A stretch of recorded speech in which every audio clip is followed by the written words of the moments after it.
My channel. आज हम पढ़ेंगे प्रकाश का परावर्तन यानी रिफ्लेक्शन ऑफ लाइट। आइए शुरू करते हैं ये वीडियो। सबसे पहले प्रकाश का परावर्तन। सभी लोग कंफ्यूज रहते हैं, प्रकाश का परावर्तन क्या है, इसका डेफिनेशन, इसके नियम क्या है। तो आइए शुरू करते हैं पहले डेफिनेशन से, इनकी परिभाषा से। प्रकाश का परावर्तन, रिफ्लेक्शन ऑफ लाइट, जैसा कि नाम से ही बोधित हो रहा है, प्रकाश का परावर्तन। परिभाषा में हम देखेंगे तो क्लियर होगा। क्या है?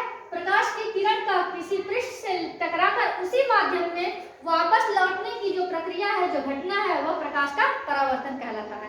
अब जैसे हम आपको प्रैक्टिकल तौर पर समझा दें, जैसे अगर आप टॉर्च, किसी आईने के सामने आप खड़े होते हैं, टॉर्च जलाते हैं।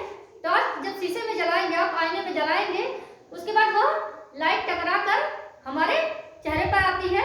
तो जो लाइट हमें टॉर्च से जलाया, जो गिरी उस शीशे के सरफेस पर, उस दर्पण के सरफेस पर गिरी, उसे हम क्या कहेंगे? उस पृष्ठ के पर जो गिरी उसे हम कहेंगे आपतित किरण, और जो वापस आई उसे हम कहेंगे परावर्तित किरण। इंग्लिश में हम कह सकते हैं इसे इंसिडेंट रे, और जो वापस आई उसे कहेंगे रिफ्लेक्टेड रे, मींस उससे टकरा कर तब वापस आई। जैसे आप देखिए, ये टॉर्च तो है नहीं। अगर टॉर्च होता तो आप करके देख सकते हैं घर में। अगर इसको मैं फेंकूं यहाँ से, बॉल आप फेंकते हैं, बॉल फेंके, उदाहरण के तौर पर बॉल फेंके, इस डस्टर पर गया और वह यहाँ से टकराकर वापस आया, तो जो बॉल के गिरने की जो प्रक्रिया थी, जो गिरा, वह क्या कहलाया? आपतित, आपतन। ठीक है, आपतित हुआ, और जो वापस गया वह परावर्तित हुआ, टकराकर वापस गया।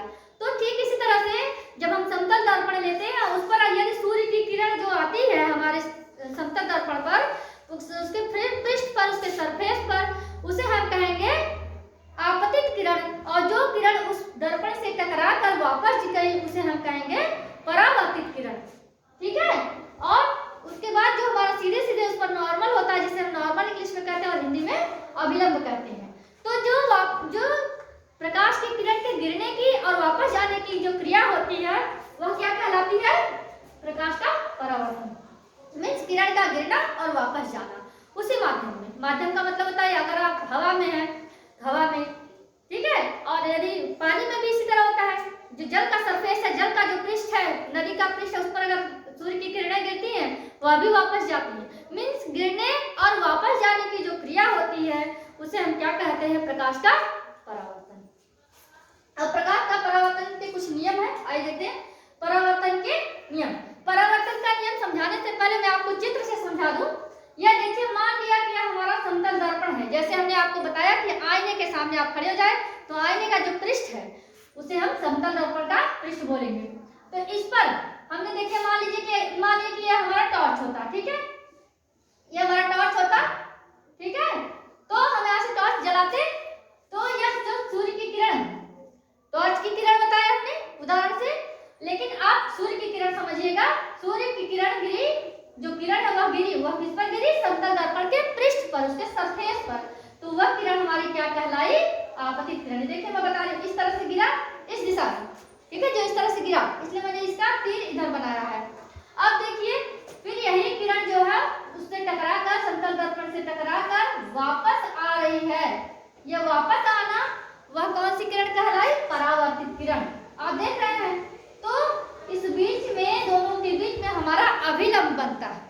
मैंने यहाँ नामकरण दिया, पी क्यू को समतल दर्पण माना है, और ओ इसका बिंदु है, इसे हम अभिलंब बिंदु है क्योंकि इसे कहेंगे, क्योंकि यह इसी के सीधे सीध में है।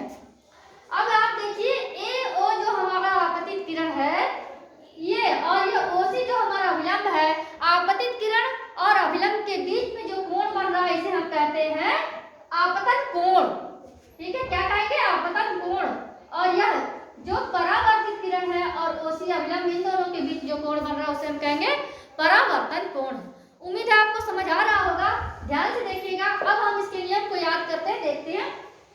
आपतित किरण यानी हमारा ओ ए, ठीक है, फिर परावर्तित किरण मीन्स ओ बी, और हमारा अभिलंब जो हमारा ओ सी। ये तीनों एक ही तल में होते हैं। देखिए है ना, एक ही तल में, यही से है सब शुरू, एक ही तल में है।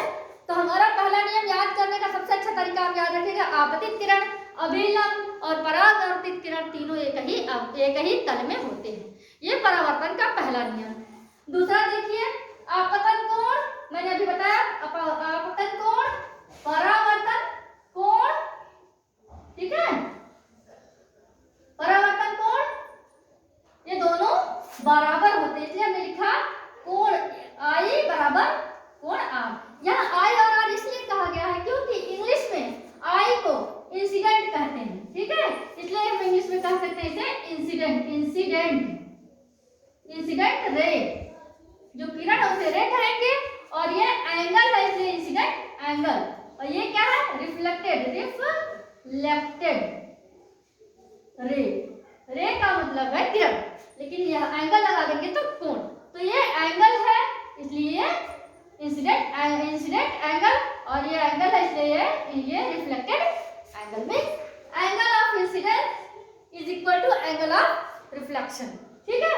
तो आप इस तरह समझ सकते हैं, कोई समस्या नहीं है। आगे यदि आपको कोई समस्या हो तो आप हमसे कमेंट बॉक्स में पूछ सकते हैं।